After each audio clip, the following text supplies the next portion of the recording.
everyone, I'm DSR from the Pittsburgh Knights, and I'm going to be giving you a first look into Yoru, the new agent, breaking down his abilities and how to utilize them.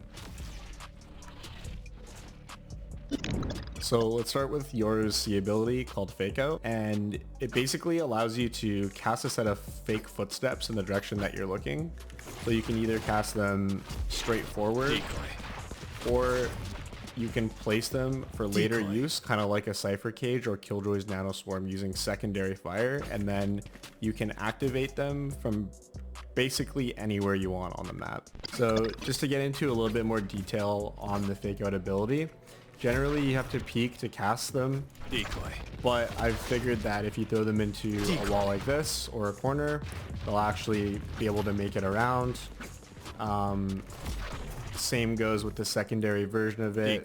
It'll act the same way. Nothing gets in the way of the footsteps while they're, being casted forward. They'll actually go from here to here, which is 66 meters.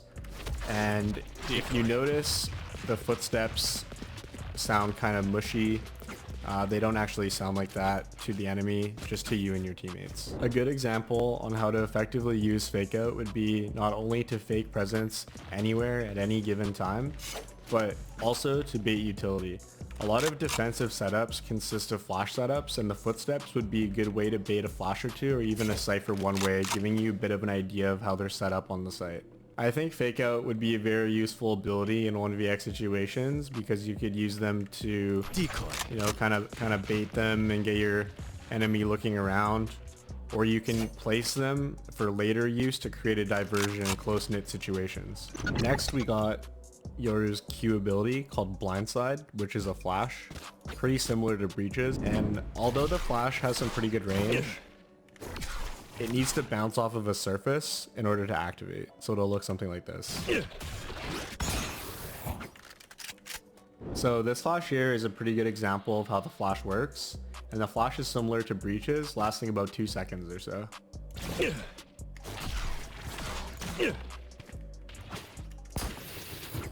Being given the long range on the flash, the possibilities are endless with it, so you can be pretty creative with it, and you can, bounce it off the floor, or even come up with their own cool ideas.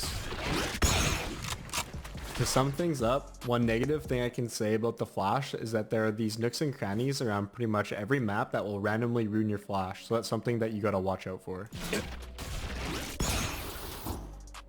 So next up we have his F ability called Gate Crash, which allows you to cast a teleportation orb that lasts 20 seconds or until broken, activated by pressing F.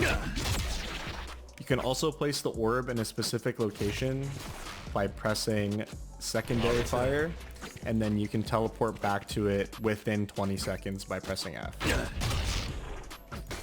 The teleportation orb is similar to Killjoy's utility in the sense that you can hear it when you're close, and when you're close enough to it, it appears like an alarm bot that the enemies can break with 3 bullets. So placing it safely will be a factor while using this ability. So similar to the Fake Out ability, when you cast the Gate Crash ability forward, it'll squeeze its way around corners just like the footsteps would, so you don't have to peek around corners and put yourself at risk. Your playmaking potential is pretty high with this ability, considering you can just place the orb down safely, allowing yourself to take aggressive or high risk fights, while still being able to port back to safety, similar to a jet dash. Another example on how to effectively use Gate Crash would be like an Omen TP or an Omen Ultimate, allowing yourself to gain advantageous positioning. Another way you can use Gate Crash would be for defensive rotations. For example, I can send the orb into CT spawn if my teammates are being threatened at A, but I'm unsure if I want to rotate within the next 20 seconds, allowing myself to cut my rotation speeds down to almost nothing.